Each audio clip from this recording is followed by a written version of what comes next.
It was a clear black night, a clear white moon, and Dev had some spoilers for you to consume. What's up, everybody? We got Mom's spoilers. It is day 2 of spoiler season, everybody, and that means that the cards we saw today weren't as ridiculous as some of the stuff we saw yesterday. And we didn't get quite as many cards, but that is more than welcome. But don't let all that fool you, Igby. We did still get some pretty impactful stuff today that we can just sit here and talk about like a couple of old buddies. So crack yourself something open to drink and let's get to it because we got a lot to talk about. Let's look at Mom spoilers. As usual, we'll start with normal cards, kind of work our way up. So let's look at Tandem Takedown, Phyrexian Gargantua, and Render Inert. Tandem Takedown is 3 mana. It's 1 and 2 green for an instant. Up to 2 target creatures you control each get +1/+0 till end of turn. They each deal damage equal to their power to another target creature, planeswalker, or battle. So that's kind of neat. A double fight spell and the kind of thing that's pretty welcome in this set flavor-wise. But I'm not sure this goes in any standard decks. But like maybe in limited, this is a green piece of removal. Costs a lot of mana, but it's instant speed. You'll probably play it. Phyrexian Gargantua is another card you might consider playing in limited. This is 6 mana, 4 and 2 black for a 4/4 Phyrexian Horror. And when it enters the battlefield, you draw 2 cards, you lose 2 life. So kind of a Mole Driftery or like a super Phyrexian Rager. So I don't know what they're going for here, but it's not bad. You get a giant, big old, well, not giant, but you get a pretty beefy body in limited and a couple of cards. I'll take 2 life loss. Who cares? Whatever. Unless it like loses you the game, especially this late in the game, but I doubt it. It's going to be fine. But let's look at Render Inert next. 3 mana, 2 and a black for a sorcery. Remove up to 5 counters from target permanent and draw a card. I do like the draw a card part of it. That's nice. But sorcery speed is booty, and it's not even going to kill every planeswalker you pointed out. So like, Let's look at a much better removal spell next, Deadly Derision, along with a couple of equipments. Sure, guys, get in here. Beamtown Beat Stick, which is a great name, and Ramosian Greatsword. Now, Deadly Derision, back to that, is 4 mana, 2 and 2 black for an instant. Destroy target creature or planeswalker. Make a treasure token. Neat. So this is Hero's Downfall. Costs 1 more mana, but pays you a mana. And it can be any mana, right? It's pretty decent. I actually kind of like this. I don't think it sees standard play too much. Like I could actually see this being like a 1-of in a deck or 2 here and there, but like it probably doesn't show up in mono black, does it? And like that's the deck that would play it. So I really don't see it seeing too much standard play at all. But I do think that it's pretty decent. And you should probably play like all the copies of this that you get in limited. 3 of them? Sure, play them all. But let's move on to Beamtown Beat Stick. I just like saying the card. I'm not sure how good it is, but it looks okay. It's just a single red mana for an equipment. Equipped creature gets +1/+0 and has menace. Whenever equipped creature deals combat damage to a player or battle, create a treasure token. You can equip it for 2 mana, so a total of 3 mana to get it stapled to something, and that's too much for what this does. Play Sticky Fingers.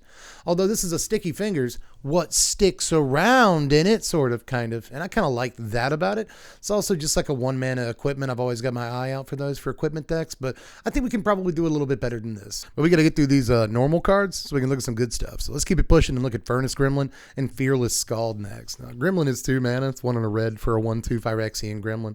And if you pay 1 and a red, he gets +1/+0 till end of turn. Now, when he dies, you incubate X. X is equal to his power. It's a funky little card. It's kind of nifty. You know, I might consider playing this in the 2-drop slot. In limited, kind of leaves behind a body when it dies, like sort of, a little bit. And sometimes the base power of the body it leaves behind can be like way higher than his base power. It's a mana sink. Like, sure, I'll probably play this a little bit in limited. It's a cute little guy, too. I like him. But we'll move on to Fearless Scald. This is 5 mana for a 3/2, so it better do something. It's 4 and a red for a Dwarf Berserker with backup 1 and double strike. It's not terrible in limited, right? But I don't think it sees any play in standard. You know, double strike +1/+1 and a body might catch some folks by surprise, but I think most mono red aggro decks don't want to play 5 drops at all. So there's that to contend with. But in limited, I do like that you're going to throw this down. Your opponent's not going to know what's coming. You're going to deal double strike damage, and that guy's probably going to stick around till the next turn. He won't still have double strike next turn, but he'll probably survive that combat step more than likely.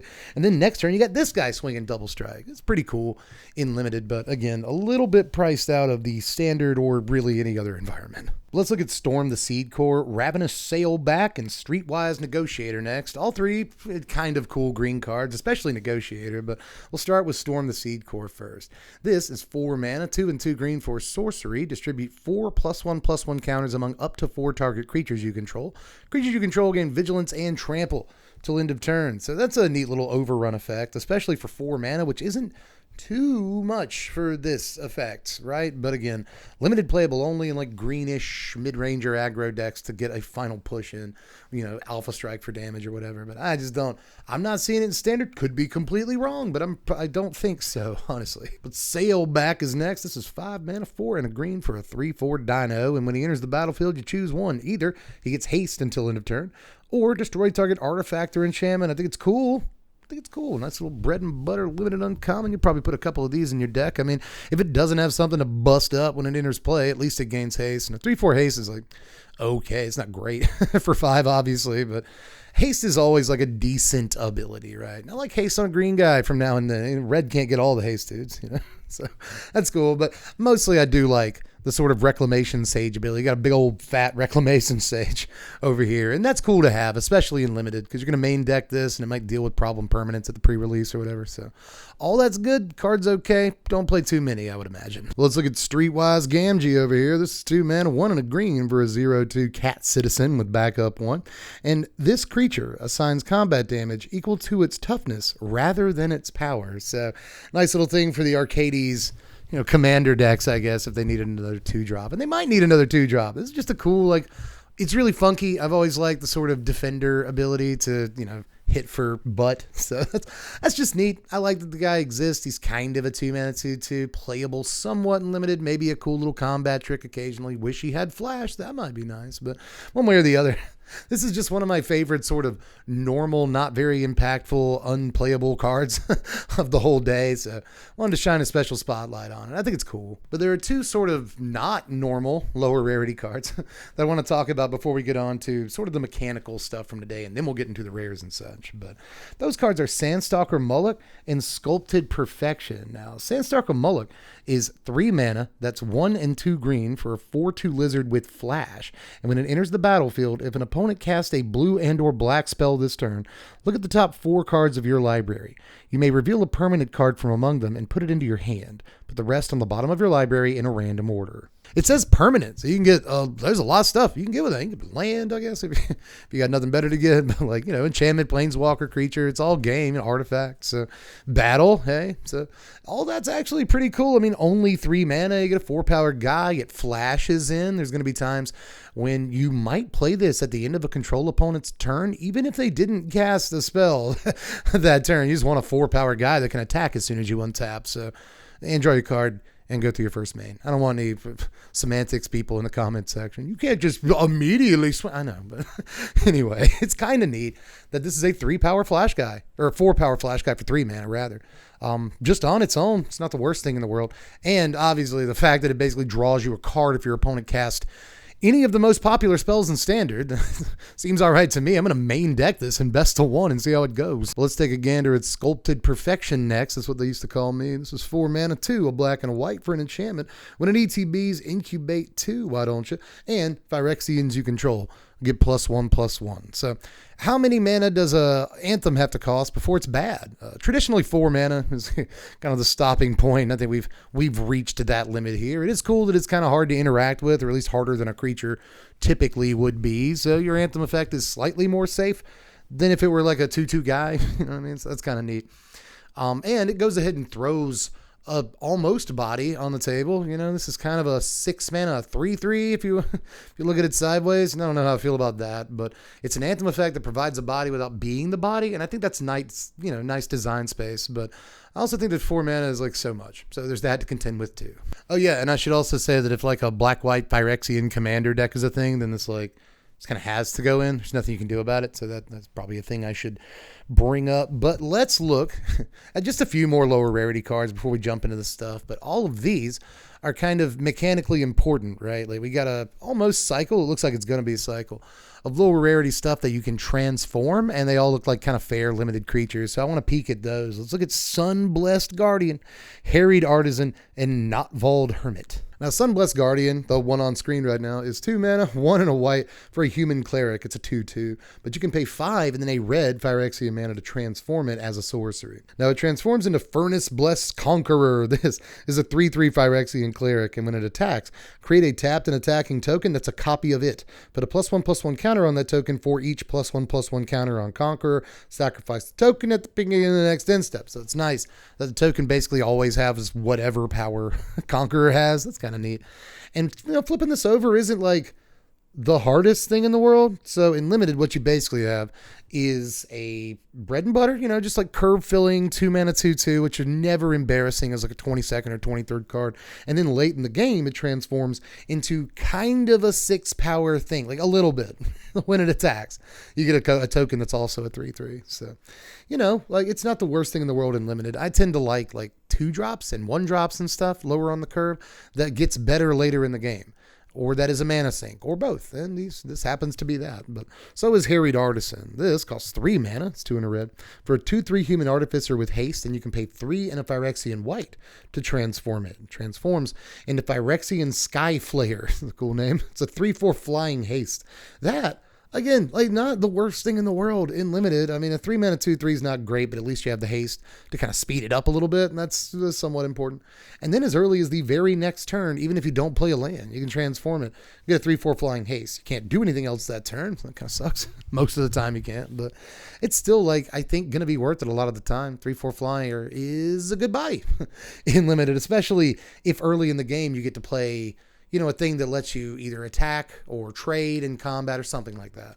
And if it doesn't trade, then later you get to cash it in for a 3/4 flyer. That's not bad. But you may notice a pattern developing here. We've seen a 2-mana 1, a 3-mana 1, so now we got to look at a 4-mana 1. Here's Notvold Hermit, 3 and a green for a 4/4 troll. You can pay 5 and a blue Phyrexian mana to transform it, only as a sorcery, of course.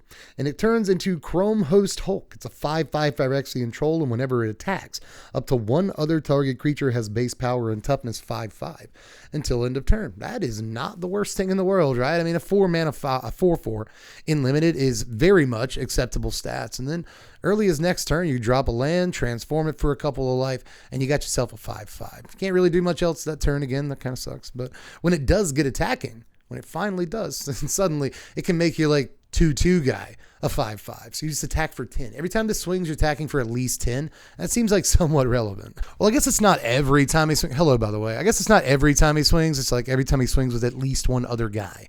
Again, semantics people will get you. They'll eat you alive in the comments section. And speaking of being eaten alive in the comments section, this is where we move on to the Convoke mechanic. We talked about it a little bit in yesterday's video, and I noticed that you guys had some things to say. Because at the time, I eventually correct myself in video, because someone in chat reminded me at the time. But once I was in the editing bay, I corrected myself there too. When I was talking about Convoke at the very beginning of the first spoiler video, I misremembered how the ability worked. I thought that you couldn't tap creatures for colored mana, but you can, so long as they are that color. That's all it takes, really. So Convoke cards can all effectively be free, so long as you have the right colored creatures and enough of them in play. So I wanted to issue that correction, even though I corrected myself later in the video, and I corrected myself in text on screen. But people, not everyone watches. Some people just listen. You're cooking or driving or whatever you're doing. So I get it. But with that all said, let's move on to the Convoke cards from the day. We got to see Shivan Tree Blazer. That's a name. Elegant Denial. That's a good name. And Close the Circuit in Convoke today, along with another card that we'll look at in just a second. But Tree Blazer is 7 mana. All of these always look like an intimidating amount of mana before you remember they have Convoke. But it's 5 and 2 red for a 4/4 dragon with Convoke. There it is. I wouldn't lie to you. And flying and also haste. So it's 0 mana 4/4 flying haste. You got to tap down 7 dudes you could otherwise attack with. So it's a bit of a cost, right? This is probably going to cost 4 mana a lot of the time. And even that requires tapping 3 guys, and not everyone can do that. What do you think? I'm rich? I got 3 guys just to tap like it's nothing. So I'm not too convinced the card is amazing, but if you have enough token generators in Limited, then you might be able to throw this in. Elegant Denial is 6 mana, 4 and 2 blue for an instant with Convoke. Choose one or both. Counter target spell or draw 2 cards and then discard a card. That's pretty good to choose both on. I would assume you just always choose both most of the time, so that's good. 6 mana is a lot, even with Convoke. It's this needs to be in a deck that wants to counter spells and also has a fair number of creatures that can Convoke this, which is not necessarily a great mix, but I guess Mono Blue right now plays Tolarian Terror and Haughty Djinn and Stormchaser Drake and Delver sometimes. So maybe they can pull this off for 4 mana. But usually once they have their Haughty Djinn and their Tolarian Terror, they just want to attack you with it. They ain't trying to do this. You know what I mean? So I'm not like super convinced how amazing this is, but the exact right deck could want it. You know, if there's like a tokens deck that incorporates blue and plays at tempo, maybe plays mostly at instant speed, like I could see it happening, but that's a lot of hoops to jump through for a card to be playable. Now, you may notice that Close the Circuit is a rare, but I'm still going to read it along with these other lower rarity things. We're going to look at another rare with Convoke in just a second, but that one I'm like way more excited about. But the two cards that are rare with Convoke from today are definitely cards that are going to get certain kinds of Magic players going. And I can see Close the Circuit getting a lot of people excited too. This is 6 mana, 5 and a blue for an instant with Convoke. You may cast sorcery spells this turn as though they had flash. When you cast your next instant or sorcery spell this turn, copy the spell twice. Choose new targets for the copies if you want to. Why not? It's just kind of cool. This is 6 mana though. It's a lot of mana. The cool thing about this is it only costs 1 blue. So you can play in a deck with a bunch of like white tokens or something and then make it happen. I would like to try playing this in a deck with a bunch of like instants and sorceries that create tokens, right? Because this card wants you to have creatures, also wants you to have instants and sorceries. And that's kind of lame because that's those two things are very much at odds with each other, you know? So that can be a problem. But if you have a bunch of stuff that is, you know, instant sorcery but creates numbers of tokens or something, then this gets like way, way better.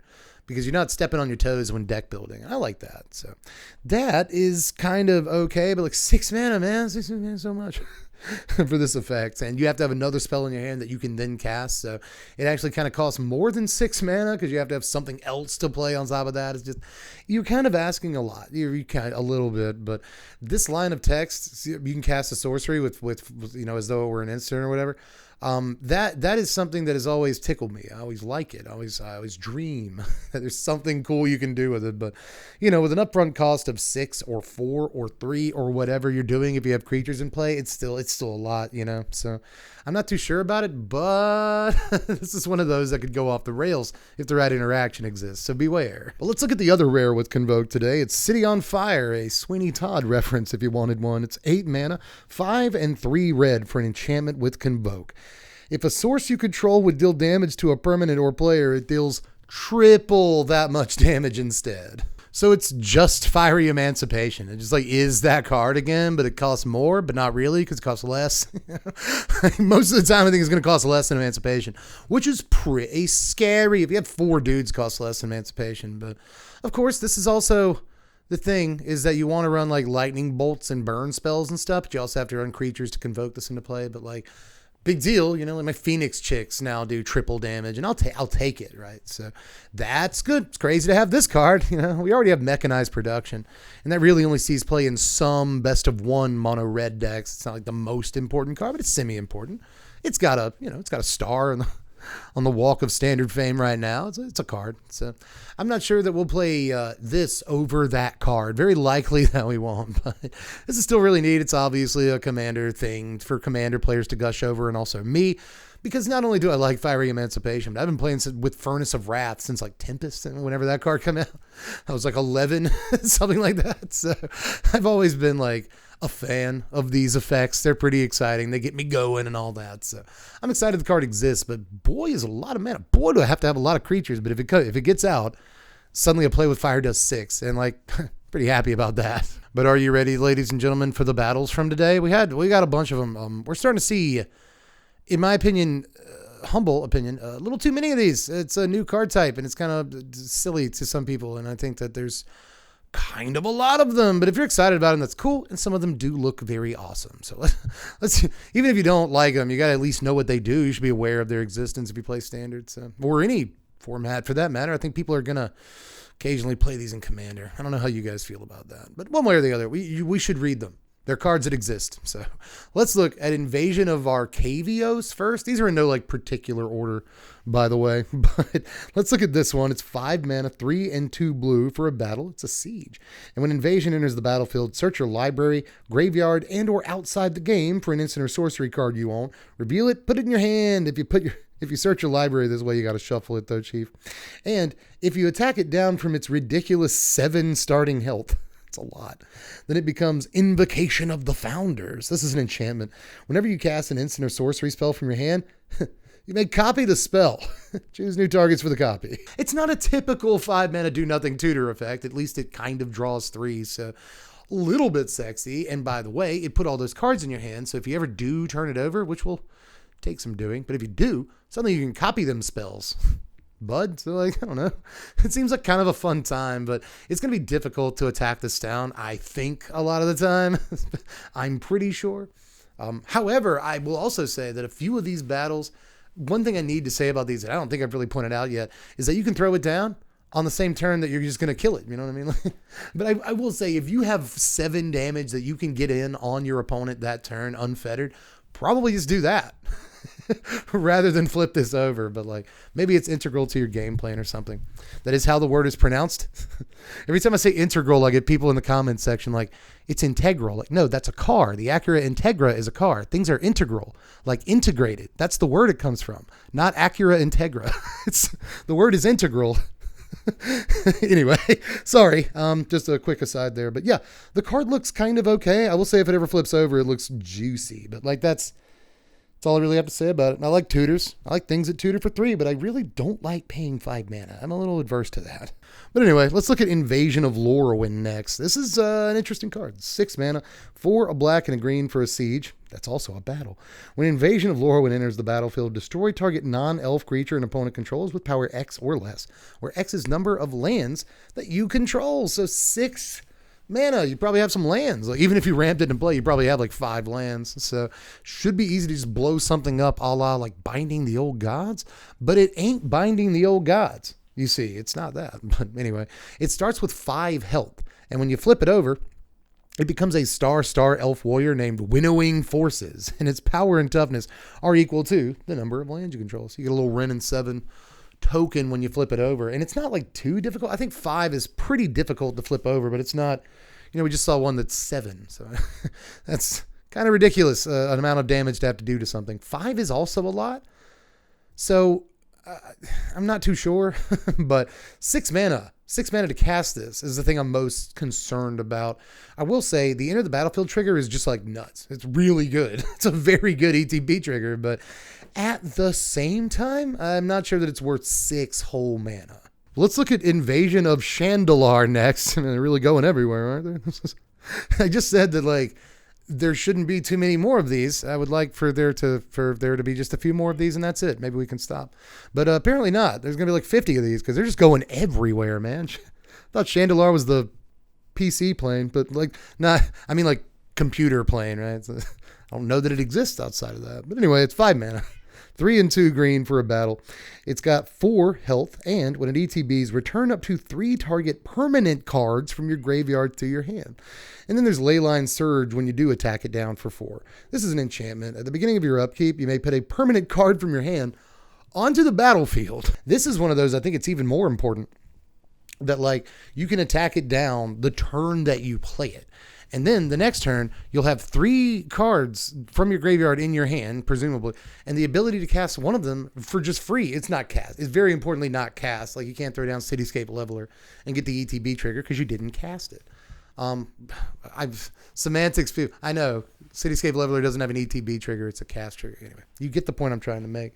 One way or the other, being able to on your next turn after you cast this, presumably, potentially cast like a 7-drop or play a 7-drop for free from your hand. Like, no, okay, that's probably worth something. Throw the Atraxa down that you dumped into your yard a few turns ago. It seems okay, but again, a lot has to line up. You have to be able to pay 5 mana on your turn and not really do too much else. You have to have stuff in your graveyard that fits the bill. You have to have the creatures out that can deal 4 damage that turn, so where next turn during your upkeep, you immediately get like a free card. A lot has to slot in correctly to get this key to turn, and I'm just not sure that it's quite worth it, but the card looks kind of powerful, just in terms of text box. You got to do a lot to get there. All right, so let's look at Invasion of Miraganda next. This is 5 mana, 4 and a green for an uncommon battle. It's a siege.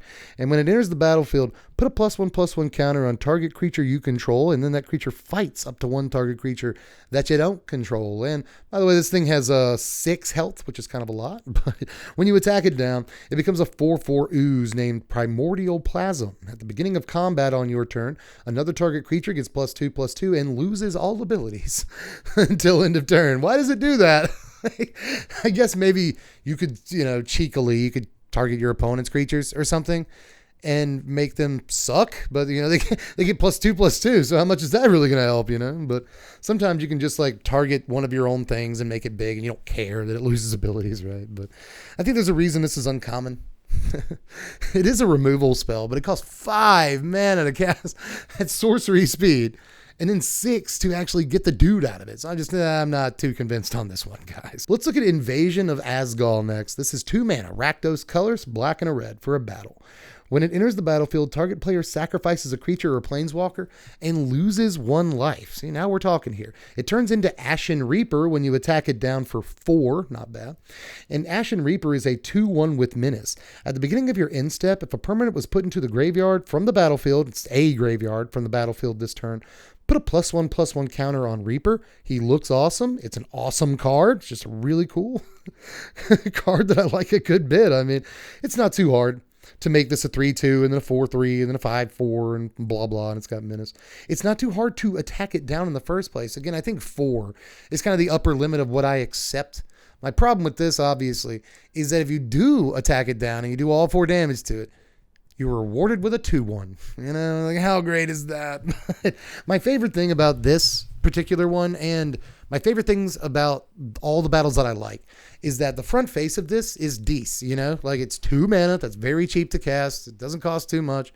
And it affects the board state. Your opponent sacks a creature. It even makes them lose a life. That's something. But sacrificing a creature on turn 2 or 3 or 4, whatever, that's really pretty good, actually. And then eventually you get a creature out of it. And this battle, I think this is important too. This affects the board state in that, like, again, it takes a creature off your opponent's side of the table. That makes it more easy for you to get in for combat damage to actually flip the battle over into a creature. Like, everything about this, I kind of dig. This is a decent one to me. So let's look at Invasion of Kaladesh next. This is a plane we like. Oh no, I'm sure everyone likes. There's someone out there that likes every plane I've mentioned so far. I'm afraid Kaladesh is fine. This is 2 mana, a red and a blue. That's Kaladesh colors, all right. For a battle, when Invasion of Kaladesh enters the battlefield, create a 1/1 colorless Thopter artifact creature token with flying. And when you flip it over, which requires attacking it for 4 damage, it becomes Aetherwing, Golden Scale Flagship. This is a legendary vehicle. It has star 4 power and it has flying. Aetherwing, Golden Scale Flagship's power is equal to the number of artifacts you control, and it has crew 1. I feel like they just printed an Azorius guy for 4 mana and a couple of sets ago. It was either Brothers War or 1. But he has flying, and it's, power equal to the number of artifacts you control. It's got 5 toughness. It's very similar to this, but you can just cast it for 4 mana, which I think I would probably rather do. Like, why? That thing isn't legendary. This is legendary. Why is this legendary? The other thing isn't. I guess because it only costs 2 mana, right? And it gives you a Thopter but a 1/1 flyer for 2 mana isn't the best rate in the world, but at least it puts power on the battlefield you can either block with or get in on the battle because, it flies. You're more likely to deal combat damage with it. So again, for 2 mana, it's not the worst thing in the world, but I'm just not like super into this one. But the final battle, that's right, the final battle of the day is Invasion of Genovia, the Princess Diaries place. Oh no, excuse me, it's Segovia. I got it wrong. But yeah, Invasion of Segovia is 3 mana, 2 and a blue for a battle. It's a siege. And when it ETBs, create 2 1/1 blue Kraken creature tokens with trample. And if you attack it down for 4 life, it becomes Kaiatis. That's got to be right? Kaiatis, Sea Tyrant of Segovia. This is a 3/3 legendary serpent. Non-creature spells you cast have Convoke. At the beginning of your end step, untap up to 4 target creatures. That's cool. So you can just go convoking like a fool if you want. Hey, everybody, it's me again. You can just go convoking like a crazy corn dog if you want to do that, buddy. It's kind of neat. I mean, it's 4 to attack down, kind of a bit. But honestly, if I'm honest, 3 mana for like 2 1/1 guys, like with trample, if you happen to increase their power somehow, it could be worse, right? I mean, especially when it gives you more value. I mean, it's kind of a 3 mana 5/5 that takes a couple of turns to get you the 3/3, I guess. But once you get the 3/3, I hate that he's just a 3/3. A legendary sea serpent is just a 3/3. It's a little weird. Normal sea serpent's a 5/5. It doesn't make any sense. But anyway, this just the untapped 4 guys every turn is pretty cool. Like if you're tapping dudes for some reason or another, like this is going in the Tim deck, you know, the Prodigal Sorcerer deck that plays like every version of Prodigal Sorcerer. That's what I'm doing with my time. But aside from that, just the fact that like stuff you cast has Convoke, like certain things you cast has Convoke, like sign me up, dude. That's really, really good. Hey everybody, you made it. You made it through the normal cards and the mechanics stuff from the day, and you made it through the battles. You've done it. I'm really proud of you. Now we get to look at fun stuff. We get to look at the rest of the rares and stuff that are left from today. And as a special treat, since you made it this far into the video, let's look at the mashups next, which are kind of like my favorite part of the day. They're my favorite part of any spoiler day from this set. I unashamedly, even though I should have some shame about it, freaking love like every single one of these mashups. So let's look at Hitotsugu and Kairi first. K&H is 5 mana, 3, 2 blue, and a black for a 5/4 legendary Ogre Demon Dragon with flying. And when it ETBs, draw 3 and then put 2 cards from your hand on top of your library in any order. Where have I heard that before? When Hitotsugu and Kairi dies, exile the top card of your library. Target opponent loses life equal to its mana value. If it's an instant or sorcery card, you can cast it without paying its mana cost. So it's a brainstorm that synergizes with brainstorm. Okay, you know what I mean? Like if you do put something just righteous on top and they kill your Hitotsugu and Kairi that turn, you get to cast it for free. Not bad. And you get to pop something too. So that all seems good, man. I'm just going to put like a 6 mana sorcery on top of my library or instant or whatever. And then if you happen to kill Hitotsugu, then you're going to be in trouble because that is the Hitotsugu half of the card that's doing that, I assume. But boy, there are a lot of cards in this set that say cast that card without paying its mana cost. An alarming number of cards say that. This actually looks okay. I mean, the same caveat as always, 5 mana is a lot of mana, man. But at the same time, this, I'm always saying that like, for a 5 mana creature to be good, it has to do something the turn it comes into play. It has to have some effect on the game state when it enters the battlefield. It's got to do something the turn it comes in. And this definitely does. This casts Brainstorm when it comes into play. It's not just draw a card. It's like one of the best card draw spells of all time. Top 3, you know? So like, yeah, I'd say that's pretty good value. If you needed some value on your 5-drop dude here, that's nice. I like the card a lot. Well, let's check out Inga and Esika next. This is my favorite art in the set. We've only seen a third of this set, but I can go ahead and tell you with finality, this is my favorite art in the set. It's 4 mana, 2, a green and a blue for a 4/4 legendary human god.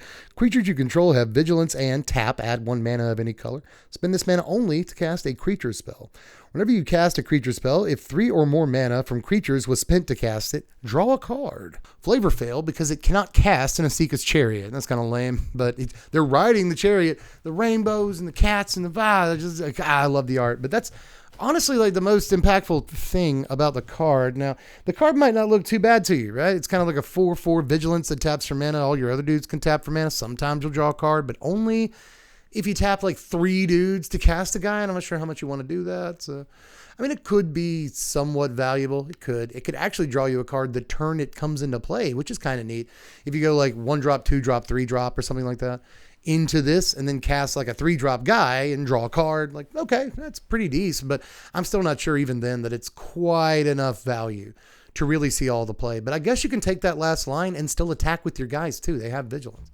Creatures you control have vigilance for 4 mana is like a okay line of text in a Wandering Emperor format, so I wouldn't put it past it. But in the end, this is like a 7, you know what I mean? Like it's there in terms of power level, but I'm not sure it's as there in terms of power level as a bunch of other 4-drops in Standard right now. And like, who's playing Simic at the moment? I don't know. So I want to like this. I really do. And I think it's a really cool card. And obviously I'll gush about the art more, I'm sure. Looks like a Lisa Frank nightmare and I love it. But like, I think the card is cool, but that doesn't necessarily mean the card is like super competitively playable either, but it's neat.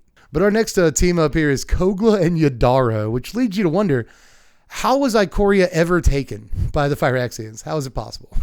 But anyway, this is 6 mana, 2 red, 2 green for a 7/7 legendary ape dinosaur turtle. And when it enters the battlefield, choose 1. It gains trample and haste till end of turn, not bad. Or it fights target creature you don't control, not bad. You can also pay 2, a red, a green, and discard Kogla and Yidaro from your hand to destroy up to 1 target artifact or enchantment, and then shuffle Kogla and Yidaro into your library from your graveyard, and then you draw a card. Card is sexy. I don't mean the guys on it. I mean, they're cute enough, but oh boy. I mean, I just keep falling for like 6 drops in this. in this set. Oh, it costs 5 mana. I don't care. So, and this feels like another iteration of that. You know what I mean? Actually, does this cost? Yes, 6. For a second, I was like, is it 7? No, it's 6. 6 is correct. Which, when you think about it, 6 mana for a 7/7 haste trample. Okay, I might play that. And then also 6 mana for the 7/7 kill a thing when it comes into play. Like, okay, also good. This can kill like 3 different permanent types. Like whether it's in your hand or in play, it can blow something up and then it shuffles back in if it blows up an artifact or enchantment. And then it draws you a card. Like, geez, that's a really, really good ability. And I imagine how you're going to be spending 4 mana some of the time. You can do it at instant speed too. Like, it's really good. It's really good. And if you can't, like, if you have 4 mana and you're not drawing any more lands for right now and you don't know how many turns it's going to be till you have 6, like, go ahead and use it, man. Shuffle it in. And then when you draw it, you'll have that 6. So you can play it immediately, trample haste for 7, and that'll end the game too. So this looks actually good to me. Like, it looks cool. Like the last couple of cards we looked at, but it looks actually good. Maybe not cast Brainstorm on ETB, flicker me forever, daddy. Maybe not that good, but like, but I guess this is flickerable. This is still a flickerable thing, father. So there's that. So that 6 mana is a lot, and I agree with you, commenter. But this is one of those times where I think 6 mana is like super worth it. This card looks competitively playable to me. But speaking of competitively playable, let's take a look at Errant and Giada. This is 3 mana, 1 a white and a blue for a 2/3 legendary human angel with flash and flying. You may look at the top card of your library anytime. You may cast spells with flash or flying from the top of your library. Now, there are plenty of problems with this in the current standard that aren't necessarily present, by the way, with Kogla and Yidaro. Is that actually my favorite card of the day? I'm not sure. Anyway, there are a bunch of problems with this card, right? The existing tempo deck in standard is just mono blue. Doubt they want to add white, but they could. It's a cool effect, right? And a lot of their creatures have either flash or flying, or could if they built their deck slightly differently. So yeah, it could work. But I doubt it, And the blue-white deck in standard that already exists is a soldier's deck. They don't want this. So I guess maybe a control deck could play this, but you'd have to really juice your deck full of like flyers that you probably can't play at instant speed, and then flash dudes that aren't great in standard. But it is nice that this can cast a Wandering Emperor off the top of your library on the very next turn after it comes into play if you drop a land. So that's at least a line worth mentioning. You get basically another look at a Wandering Emperor if you don't already have one. But these are lines that do matter. Other lines that matter, the fact that it dies to a cut down sucks. The fact that it dies to a lightning strike, like, these are real actual downsides. You don't want to lose your 3 mana guy to a 1 mana spell at instant speed. So I'm not like that excited about it, but I think that this is a pretty good grouping of abilities for the rate you're paying. Definitely. But up next, let's check out Doomscar Warrior as we get into the, I guess we'll call them the normal rares today. This is 4 mana, 2 and 2 green for a 4/3 human warrior with backup 1 and trample. And whenever this creature deals combat damage to a player or battle, look at that many cards from the top of your library. You may reveal a creature or land from among them, put it into your hand. Put the rest on the bottom of your library in a random order. So a 4 mana 5/4 trample that draws cards. That sounds okay. I think in a lot of like green based aggro decks and stuff, people are just going to want to play like Ulvenwald Oddity and maybe a couple of other 4-drops that we have. But this still looks like a pretty decent 4-drop to me. It doesn't have to be a 5/4 either. You can spread the love. You can go ahead and put a +1/+1 counter on your 3-drop and, draw the card that turn, which seems pretty good. That's a way to have relevance the turn it comes into play, so. And you're not really losing much in terms of rate. It'll die to lightning strike, and that sucks. But if you don't put the counter on it, you still paid 4 mana for a 4-power creature, and like, you could be doing a lot better in standard, but it doesn't feel embarrassing. So that's nice. Just overall kind of a solid card, but I'm not sure it quite makes the cut. Well, let's check out Into the Fire. This is 3 mana, 2 and a red for a sorcery. Choose one. Into the Fire deals 2 damage to each creature, planeswalker, and battle. Or put any number of cards from your hand on the bottom of your library and draw that many cards +1. I really wish that this was instant speed, but I'm kind of just whinging at this point, Like, this at 3 mana at sorcery speed is just kind of fine. I like the fact that if it's, it's a sweeper, but if it's not relevant as a sweeper, it does something else that's relevant, 3 mana for a 2 toughness sweeper is not the best thing in the world, but it's not the worst thing in the world. It's really not. It's going to find relevance on a lot of tables, but again, just in case it doesn't, it does another thing. And I like that. But let's look at Tribute to the World Tree next. This is 3 green mana for an enchantment. Whenever a creature enters the battlefield under your control, draw a card if its power is 3 or greater. Otherwise, put 2 +1/+1 counters on it. Here you go. Commander players, very likely. I'm pretty sure. I don't know how playable in Standard the thing actually is. It's a do nothing on turn 3. That isn't good. Commenter, it isn't good to pay 3 mana on turn 3. And then also nothing else actually happens at all. That's not good. You can't block with this. Not a body on the table you can attack with next turn or anything. I'm not saying you always have to play a creature. I'm not saying that, but this literally doesn't put value on the table if you spend all your mana on turn 3 on curve to play the card. That's not good. It just isn't. But in Commander, where you have a little bit more breathing room and time to develop your board state and blah, blah, blah, pretty much guaranteed, then a card like this is much, much better. It feels like a Garrick's Pack Leader on one end of it, right? On the other end, it just makes your dudes bigger, which is really good. If I play a Lana Worlds, it's a 3/3. I'll take it. So if you play a 2/2, it's a 4/4, which is like massively impactful. So once this is on the table, if you do get a chance to untap, breathe, not be at 4 life, you know what I mean? Like, the card is probably okay if you can get some space with it, but I wouldn't guarantee that. Plus, it's an enchantment and you have to play almost nothing but creatures in your deck, but oops, this is an enchantment, so it kind of steps on its own toes a little bit. It's another slight downside that you at least have to bring up and think about when evaluating a card. So, you can't go like Kyrion Beastcaller on 2 or Gala Greeters on 2 and then plays this on 3 and grow the Greeters or grow the Kyrion Beastcaller, and that's like a massive downside to a 3-drop like this. You can pick up that production on the next turn, but it might be a little bit too late, even in a format like Standard, right? So I don't know, but I will say on the EDH table, this looks like righteous, like really just gnarly. So knock yourselves out. But we're down to the last couple of cards of the day, and these I think are quite good. Let's look at Knight Errant of Eos here. This is 5 mana. 4 and a white for a 4/4 human knight with Convoke. When Knight Errant of Eos enters the battlefield, look at the top 6 cards of your library. You may reveal up to 2 creature cards with mana value X or less from among them, where X is the number of creatures that convoke Knight Errant of Eos. Put the revealed cards into your hand and then shuffle. Okay, so this is no Loxodon what's-his-face. No, it's Venerated Loxodon, something like that. It's not that card, although it does kind of sideways remind me of him. But I'll say that if 3 guys convoke this dude into play, you're effectively paying 2 mana for a 4/4 that gets you 2 3-drops.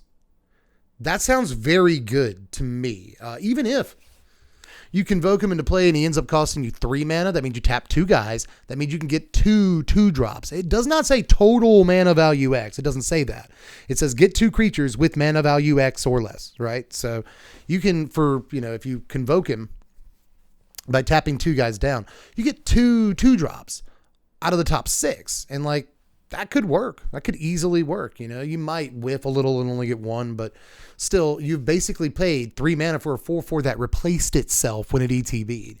And that seems like pretty good to me. I mean, if you can convoke this for the full cost, really, you get 2 5-drops, but you don't need to do that. You don't need to do that. If you just convoke 2 or 3 guys, especially in today's mono white, where 2 and 3 drops are the best creatures in the deck, easily, You can pick up a couple of 3. You can pick up a Brutal Cathar and a Steel Seraph or something if you convoke, tap 3 guys to play this dude. And yeah, you tap 3 guys, but you've got a 4/4 to block now, so it's not so bad you tapped all those dudes down. I think this is pretty good. I'm not sure how much Standard play it ends up seeing, if there's better things you can do, but a lot of the time, again, imagine, even though you do want to attack with your creatures, don't get me wrong. You're probably going to convoke this in by tapping 2 to 3 guys, and then you're almost guaranteed to get some amount of value, even if it's just 1 card. 4/4 that draws you a card for a pretty low amount of mana. You can do other stuff that turn if you want to most of the time. Seems okay to me. It really does. So I like this guy a good bit, but again, I'm reticent to say he's going to be super powerful in Standard, but he's very close. He's more than solid. But oh, we got a final card of the day for you here. This is Blood Feather Phoenix. It's 2 mana, 1 and a red for a 2/2 Phoenix with flying, and it cannot block. Whenever an instant or sorcery spell you control deals damage to an opponent or battle, you may pay red. If you do, return Blood Feather Phoenix from your graveyard to the battlefield. It gains haste until end of turn. Now, I said that was the last card of the day, but I have reloaded Mythic Spoiler, and there is another one that I'm excited about, and I actually haven't read yet. I'll read it to you for the first time, but that's not yet. That's not yet. We got to talk for just a little bit about Phoenix here. This is great looking to me, and I mean like possibly all the way back to Modern Burn or Legacy Burn. I know that like I don't know everything in the world about every format. I try to keep, like once every couple of weeks I look at check out Ether Hub, see what's going on in Modern, Legacy and stuff. And I'm not sure that this really, fits into even Modern Burn lists, but it could. I think people are going to try it and test it and all that. But as far as Pioneer, Explorer even, and all the way up to perhaps Standard, I think this could just be a beating of a card. I mean, in just Standard alone, we have Play with Fire, we have Lightning Strike, yes. We have In the Festivities, by the way, too, which is a card that a lot of people in the Mechanized Warfare deck already play. And it's not bad. Sometimes it can like wipe whole boards, even if you don't have a Warfare in play. So like, it's not bad against tokens decks, but it too does damage to opponents. So for a grand total of 2 mana, in the Festivities and swing with this guy.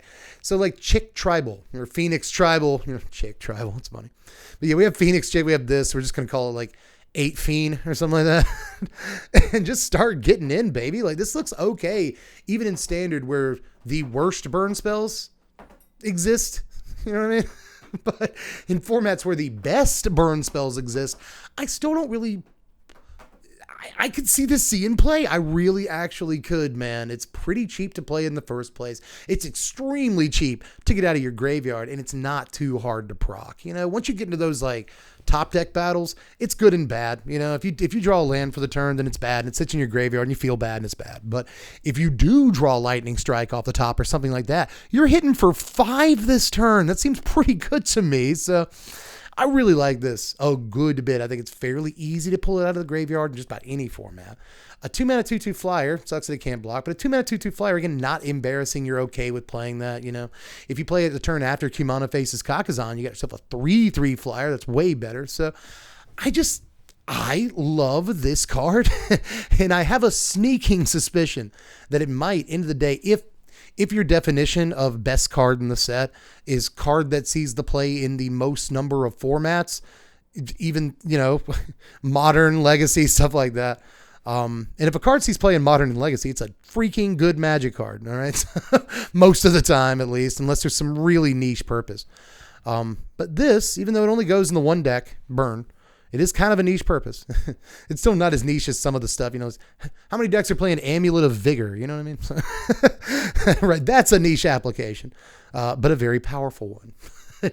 Anyway, I do think this could have the juice necessary to be an important card in like 5 different formats. I might get proven wrong on this, but I also, again, have a sneaking suspicion this is like one of the best cards in this set. No lie. But are you ready for that brand new card I told you about, my friend? I am. So I'm really excited to know what Ayara does. I really like this character. I liked the last time she had a card. Let's see if she's anyway similar here. Ayara, Widow of the Realm, is 3 mana. That's really sad. Anyway, is 1 and 2 black, 3 mana for a 3/3 legendary elf noble. You can tap it and sacrifice another creature or artifact. Ayara, Widow of the Realm, deals X damage to target opponent or battle, and you gain X life, where X is the sacrifice permanent's mana value. Okay. You can also pay 5 and a Phyrexian red to transform Ayara as a sorcery. It transforms into Ayara, Furnace Queen, who looks awesome. This is a 4/4 legendary Phyrexian elf noble. Oh no. At the beginning of combat on your turn, return up to 1 target artifact or creature card from the graveyard to the battlefield. From your graveyard to the battlefield, it gains haste. Exile at the beginning of the next end step. Okay. It's nuts, dude. It's Aristocrats and Reanimation in the same card. So like, this is my favorite card in the set. But again, let's calm down. You don't want to get blown out for 5 mana and 2 life, and you don't want to get blown out for 6 mana and all that stuff. But I mean, like, you don't have to tap it to transform it, so you can use its ability and transform it in the same turn. So you're guaranteed to get like some value so long as you can activate it, but you're not guaranteed to activate it. This is one of those things that costs 3 mana and does nothing to turn it ETBs. And so I have to point that out too, right? But plus there's a lot of good 3 mana black creatures, right? There's like Phyrexian Flesh Gorger and Graveyard Trespasser and Gix, and like all of those are really good. So that is a thing, but at the same time, is this sorcery speed? Can I only activate this as a sorcery? Tap, sack another creature or artifact. No, you can do this anytime. So like, if I go this into Shieldred, and then they try to kill my Shieldred, which they will, then I can just tap and throw the Shieldred at them and they lose 4. Like, it seems like okay, you know what I mean? So I kind of like it. And then later, if it ever flips over, you can get your Shelly back with it. I don't know, probably how it's going to be used 9 times out of 10, right? So, but no, I think this is actually very, very sweet. Doesn't have to go in Rakdos decks, but probably will, and Rakdos already exists as a deck. I like it, man. I like this card a good bit, actually. I mean, like, your Blood Tithe Harvester comes down on turn 2, and then, that's what you do. Reflection. Okay, you Fable of the Mirror Breaker, and you can copy things with the Fable, and then you can throw, you can attack with the copies or whatever, but they get through for damage, or maybe you can't attack with them. Either way, you still use Ayara to fling the reflection copies at your opponent, right? Before they sack it into turn. So that's a good application. But even like Blood Tithe Harvester on turn 2 into this on turn 3, that seems okay, because you get the blood token from the Harvester, and then if you need to fling the Harvester for some damage, you can. It's a decent reach, but I imagine that like what you really want to do with this is throw, like Cityscape Leveler at your opponent, like something that costs like 1 million mana. Titan of Industry, A cool thing you could probably do too, that I want to point out, is if you transform Ayara and she becomes this thing, then you get like a Titan of Industry out of your graveyard with it. And then you could just play another Ayara that's like the normal one that's not transformed and use that Ayara to fling the Titan. And that's a cool line. But Aristocrats Reanimation, that fling stuff. I'm signed up for it right now. Put it in my veins, between my toes. This is a good looking card to me, man, but I can't say that it's like a busted or broken card. It's not like good, but I'm going to try to play it. And it looks like it might be, 7.5, in that territory somewhere. It's more than solid. Again, I'll use that phrase, more than solid. I like this thing. But we made it, Mr. Biscuits. That's a lot of cards today, like 35 or 6 cards, and a lot of them we had to talk about for like ever. So everybody who's still here from the beginning, man, you really made it, didn't you? Through all that garbage and all the battles and mechanical stuff and the rares, and man, you're still here hanging out, and I really appreciate that. Thanks, man. We're gonna have a good spoiler season this time around. There's still a lot more to go of spoiler season, so make sure you subscribe, hit the bell for the notifications, YouTube Scrabble, you know what I mean? I gotta do this part. Also, like the video on the way out so it gets put in more people's recommended feeds and more people can get to know me. And I want to meet more people. You guys are cool, but we want to expand the audience. So let's like the video, subscribe, share it around on social media, and blah, blah, blah, do the things. But that's about it for this one. I've been here jabbering on enough, so I should probably go. So now it's your turn. Let me know how you felt about the stuff today, how you feel about the set so far. It looks pretty powerful to me. How excited you are, what are your favorite cards, and just blah. I want to know. It's your turn to create content for me. Go down there and type things out, and I'll read them and be like, ooh, that's a good point. Or I'll be like, no, I don't like it. But one way, or I might just be like, okay, one way or another, you will elicit a reaction from me with your typed words, because I read the comments, and I probably shouldn't, but I do. But anyway, that's all I got for this one, guys. I will catch you tomorrow with more spoiler content. I am Deb from The Place. Thanks for watching, Wizards. Spread love and be kind. This is sweet tea. It's not anything exciting. It's the house wine of the South, baby. Spread love. Be kind. Have a good one. Oh.